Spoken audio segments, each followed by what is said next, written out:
உயிர்த்தெழுந்த இயேசு கிறிஸ்துவின் வல்லமை ஊழியங்கள் வழங்கும் வசனப் பெட்டகம். இயேசுவே கர்த்தர்.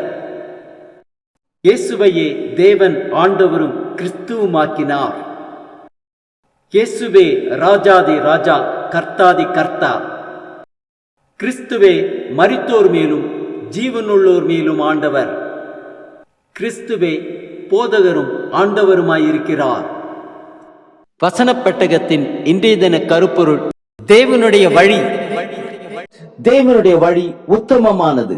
தேவனுடைய வழி என்பதை குறித்ததான வேத வசனங்களை பார்க்கலாம். உபாகமம் 32:4 வாசிக்கிறோம்: அவர் கன்மலை, அவர் கிரியை உத்தமமானது, அவர் வழிகளெல்லாம் நியாயம், அவர் நியாயக்கேடு இல்லாத சத்தியமுள்ள தேவன், அவர் நீதியும் செம்மையுமானவர்.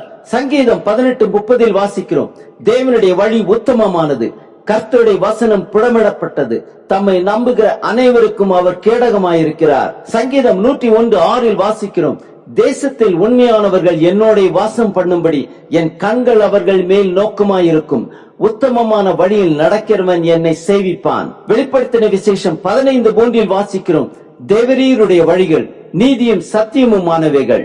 ரோமர் 11:33 வாசிக்கிறோம்: அவருடைய நியாய தீர்ப்புகள் அளவிடப்படாதவைகள், அவருடைய வழிகள் ஆராயப்படாதவைகள்.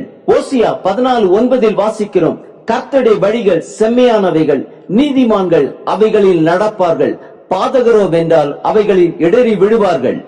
ஏசாயா 55:8 வாசிக்கிறோம்: என் நினைவுகள் உங்கள் நினைவுகள் அல்ல, உங்கள் வழிகள் என் வழிகளும் அல்லவென்று கர்த்தர் சொல்லுகிறார். நீதிமொழிகள் 16:25 வாசிக்கிறோம்: மனுஷனுக்கு செம்மையாய் தோன்றுகிற வழி உண்டு, அதன் முடிவோ மரண வழிகள். நீதிமொழிகள் 16:7 வாசிக்கிறோம்: ஒருவனுடைய வழிகள் கர்த்தருக்கு பிரியமாயிருந்தால் அவனுடைய சத்துருக்களும் அவனுடைய சமாதானமாகும்படி செய்வார். நீதிமொழிகள் 5:21 வாசிக்கிறோம்: மனுஷனுடைய வழிகள் கர்த்தரின் கண்களுக்கு முன்பாக இருக்கிறது, அவனுடைய வழிகள் எல்லாவற்றையும் அவர் சீர்தூக்கி பார்க்கிறார்.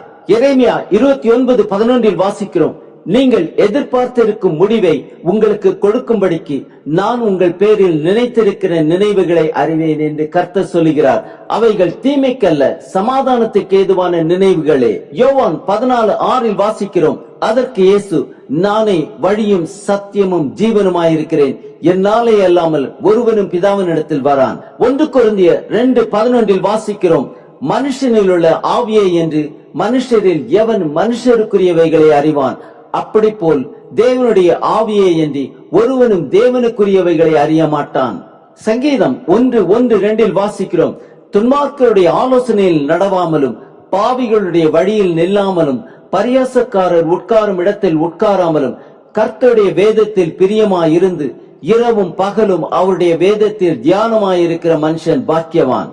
ஆம், கர்த்தருடைய வழிகள் செம்மையானவைகள், அவருடைய வழிகள் நீதியும் சத்தியமுமானவைகள். அதிலே நடப்போம், பரலோக ராஜ்யத்தை சுதந்தரிப்போம்.